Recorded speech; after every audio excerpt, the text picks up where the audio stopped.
Pada bagian yang ke-28 telah diceritakan, Restu Singgih menjadi marah kepada Nilam Cahya karena berkali-kali Nilam Cahya diajaknya bicara, tapi tetap juga tidak mau bicara. Nilam Cahya terus diam membisu, tetapi Restu Singgih tidak mengetahui hal yang sebenarnya, karena memang Nilam Cahya sudah berjanji tidak akan bicara kepada siapapun.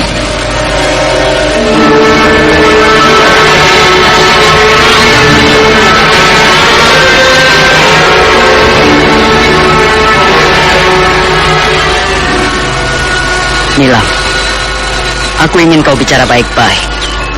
Jelaskanlah apa yang sudah terjadi setelah kau bertemu Kakang Jail Singgih. Apa yang kalian sudah bicarakan? Aku perlu tahu, Nilam. Aku perlu memecahkannya. Karena segalanya aku pun ikut terbawa. Aku ingin segala rencana yang sudah matang jangan kau rubah lagi. Kenapa tiba-tiba akhirnya kau tidak mau bicara pada aku, Nilam? Apakah aku salah? Apakah Kakang Jail telah membuatmu sakit hati? Maafkan aku, Nilam. Aku barangkali sudah tahu kenapa kau sampai jadi tidak mau bicara pada aku. Aku mengerti perasaanmu. Aku memang terlalu memaksamu untuk segera kawin dengan Kakang Jail Singgih. Aku mengerti kau tidak rela. Aku tahu kau kecewa. Karena justru aku telah menyuruhmu untuk kawin dengan dia. Kau sebenarnya sudah tahu apa yang aku inginkan. Kau seharusnya lebih mau mengerti, Nilam. Kenapa kau jadi akan berubah lagi? Kenapa kau jadi marah tidak mau bicara pada aku, Nilam? Maafkan aku. Sekali lagi aku mengaku bersalah. Perlahan-lahan Restu Singgih akhirnya melangkah keluar. Nilam Cahya melihatnya. Dia sedih sekali memandang kepergian kekasihnya itu.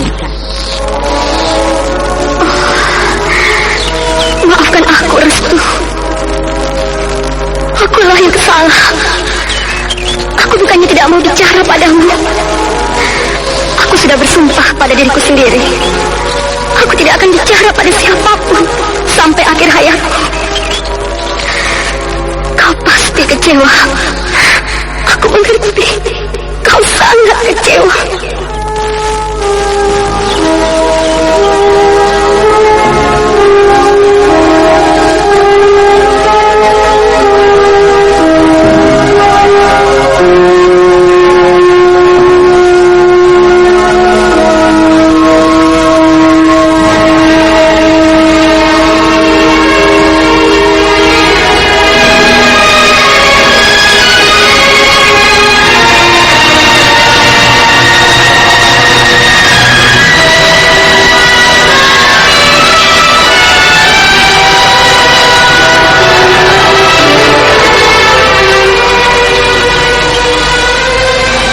Bagaimana Jaya Singgih? Rasanya sulit saat ini saya membawa Nilam kemari. Saya tidak bisa memaksa dia. Saya takut dia akan marah. Saya takut kalau saya memaksanya, dia akan merubah semua rencananya. Dia bisa melarikan diri dari saya. Itu kan lebih celaka. Aku jadi tidak mengerti. Kenapa Nilam sampai bersikap begitu padamu? Padahal dia kan sudah mengerti. Dia itu kan calon istrimu. Kenapa dia sampai tidak mau dibawa olehmu? Bagaimana jika perkawinannya sudah tiba, tapi dia bersikap begitu? Entahlah. Tapi aku tetap akan bersabar dulu. Biarkan saja dia menghabisi kekecewaannya. Karena aku tahu dia merasa kecewa sekali padaku. Dia sepertinya tidak rela kawin dengan aku. Aneh. Kenapa sampai tidak rela? Bukankah Bu Kadir sudah saya ceritakan? Memang, pada dasarnya saya sendiri menyadari kalau Nilam memang tidak suka pada saya. Dia terpaksa akan kawin dengan saya karena keinginan saya yang begitu mencintai dia.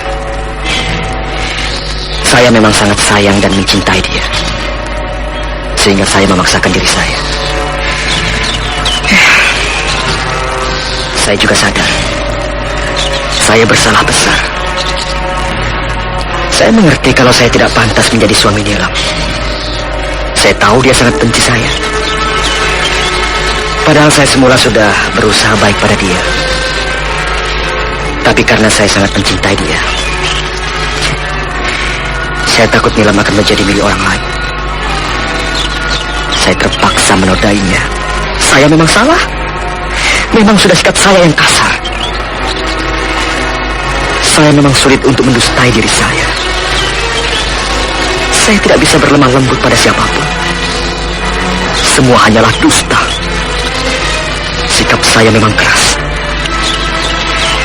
Nilam masih tidak mau mengerti. Dia seolah ingin lari dari rencananya. Saya takut dia akan lari. Saya khawatir akan kandungannya.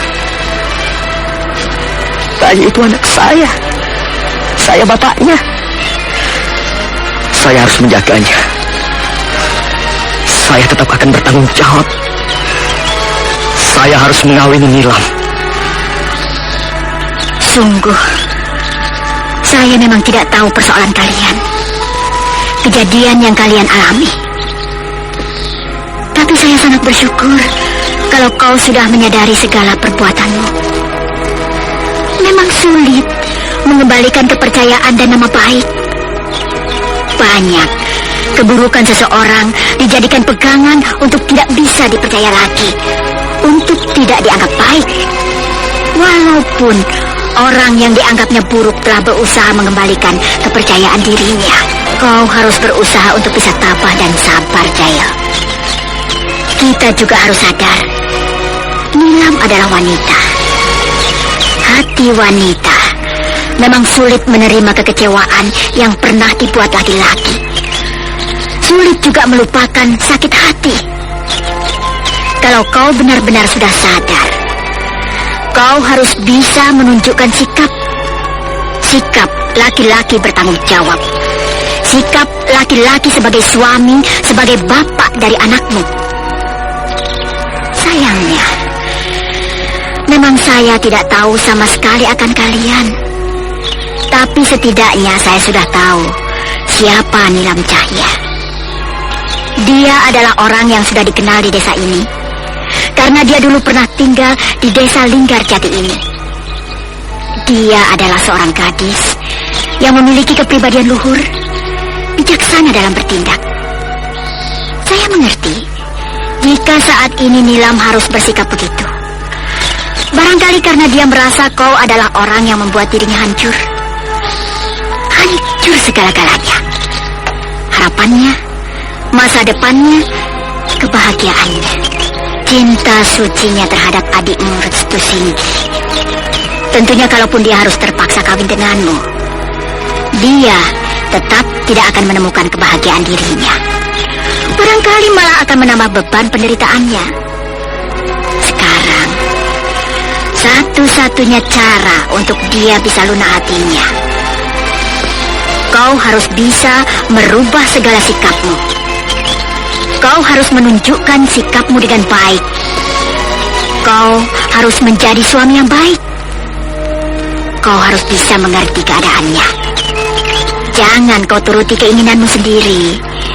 Rasanya orang seperti Nilam bukan menginginkan kemewahan hidup. Sikap kita, sikapmu itu. Bisakah kau merubah segala sikapmu yang menurut dia buruk, yang dia benci? Iya. Saya akan berusaha. Saya memang sudah sadar. Mas Andri Tawari!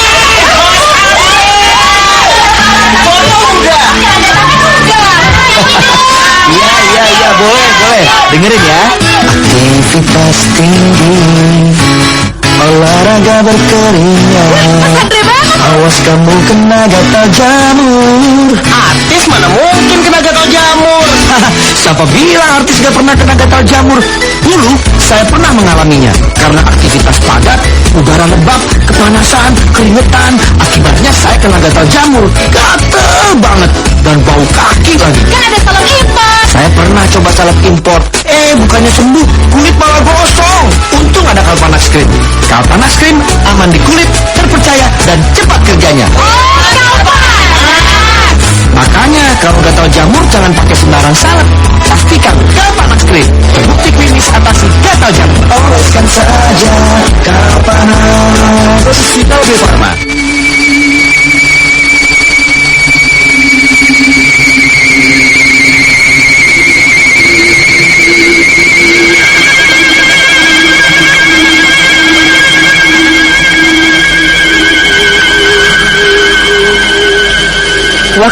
kembali menjadi malam. Kini kita lihat ke tempat yang jauh, jauh dari desa Linggarjati, jauh di sebuah puncak gunung. Suasana di tempat itu bagaikan sebuah lembah yang sunyi. Tempat di mana sekitarnya penuh dengan pohon-pohon besar yang rimbun, di mana terdapat sebuah sumur tua, serta sebuah kuburan tua. Tempat itu sudah tidak asing lagi bagi penduduk yang ada di sekitar gunung itu. Tempat itu adalah puncak Gunung Ciremai, tempat bersemayamnya makhluk siluman ular.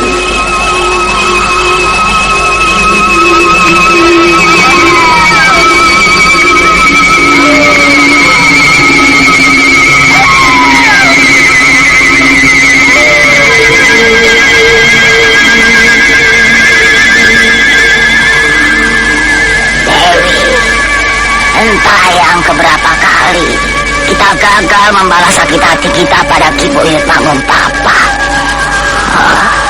Kau lihat dadaku ini, rasanya sesak sekali. Dadaku membiru. Aku terkena ilmu sinar biru kala jengnet Ki Buyut. Kalau saja kita tidak cepat melarikan diri, tentunya entah bagaimana nasibku jadinya. Lalu, bagaimanakah dengan nasib ayah, Bu?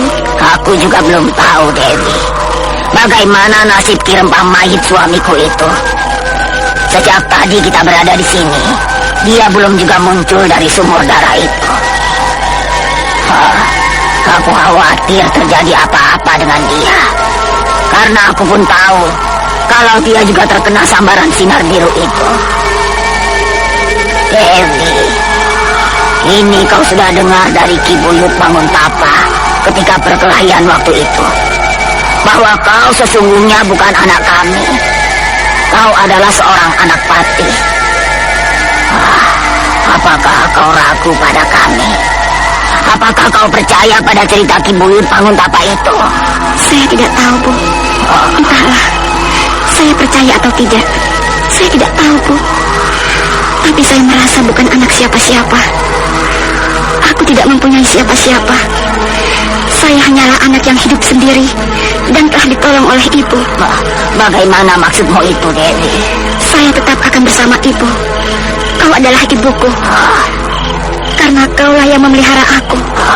Benarkah pengakuanmu begitu? Apakah kau tetap mengakui aku adalah orang tuamu sendiri? Iya. Aku tidak akan percaya pada siapapun. Aku tetap anakmu, Bu. Bu, bagaimana dengan nasib ayah, Bu?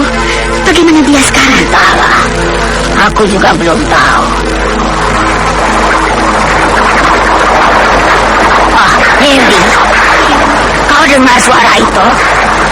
Air darah dalam sumur tua itu bergolak-golak. Itulah ayahmu. Apakah dia akan muncul?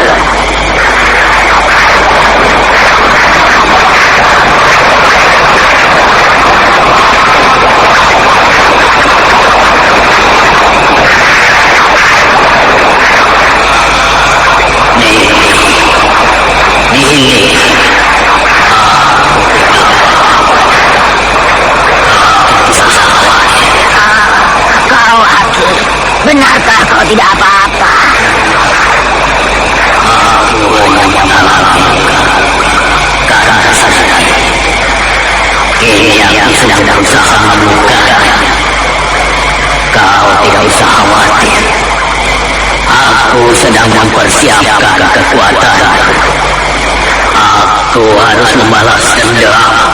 Aku harus bisa mengalahkan Ki Buyut Manguntapa. Aku dendam padanya. Aku dendam. Aki, kenapa kita selalu gagal dan kalah? Jangan cemas, Pele. Jangan cemas.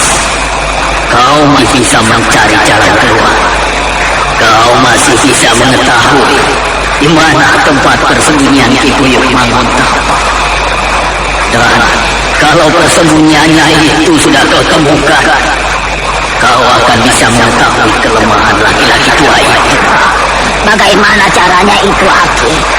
Barangkali kau tahu semuanya.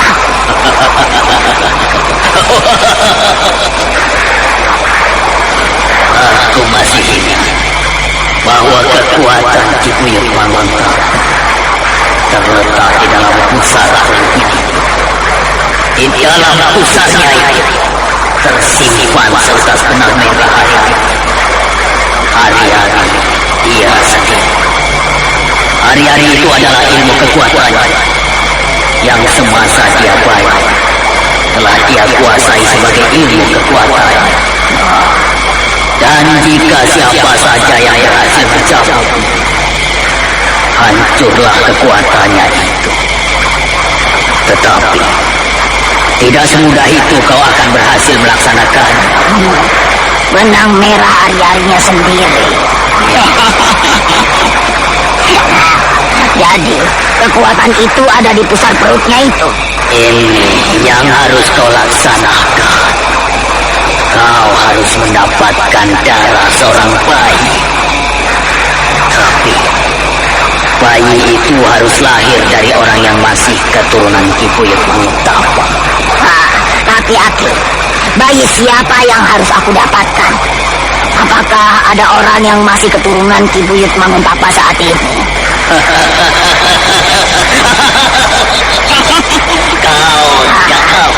Kau lupa. Orang yang masih ada keturunan dengan Ki Buyut Mangutapa itu adalah muridnya sendiri. Seorang gadis yang sudah kalian kenal. Nilam Cahaya. Nilam Cahaya.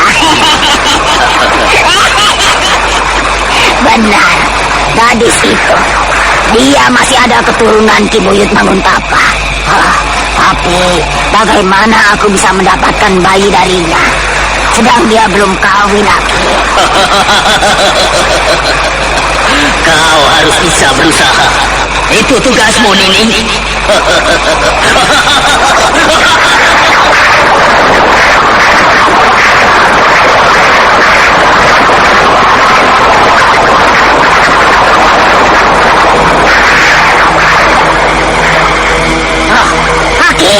Aki, kau sudah pergi. Dewi, Saya, Bu. kita harus berhasil mendapatkan seorang bayi dari keturunan Ki Buyut Mangutapa. Tapi bukankah kita tahu kalau Nilam Cahaya itu belum kawin? Bagaimana kita akan bisa mendapatkan bayi itu? Tapi kita harus bisa, Bu. Aku akan berusaha untuk mendapatkan bayi yang kita butuhkan itu, Bu. Ya, kita harus bisa mendapatkan bayi itu. Kita butuh darah bayi itu.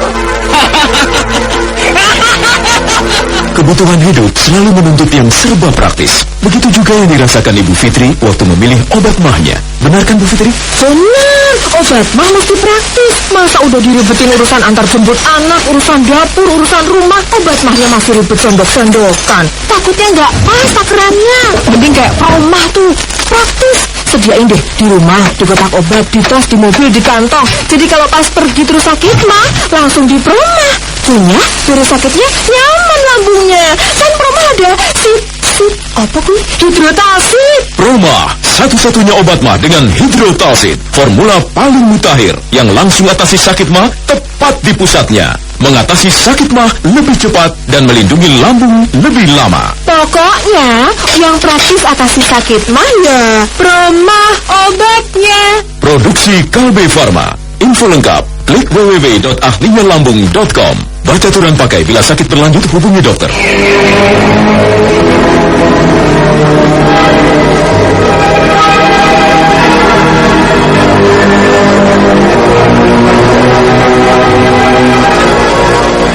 Jadi, malam ini juga kau akan berangkat menemui Nilam? Iya. Saya harus menemui Nilam lagi. Saya harus meminta keputusan yang pasti. Apakah dia setuju untuk melangsungkan pernikahannya dengan saya dan di desa ini? Karena dia belum memberikan jawaban apa-apa pada saya. Saya harus mendengar jawabannya hari ini. Saya harus menerima kabar baik malam ini. Dia harus mau memberikan keputusannya. Dia harus menyetujui apa yang akan aku katakan. Buka dia. Saya berangkat. Saya permisi. Ya, mudah-mudahan kau berhasil. Ya, saya pergi.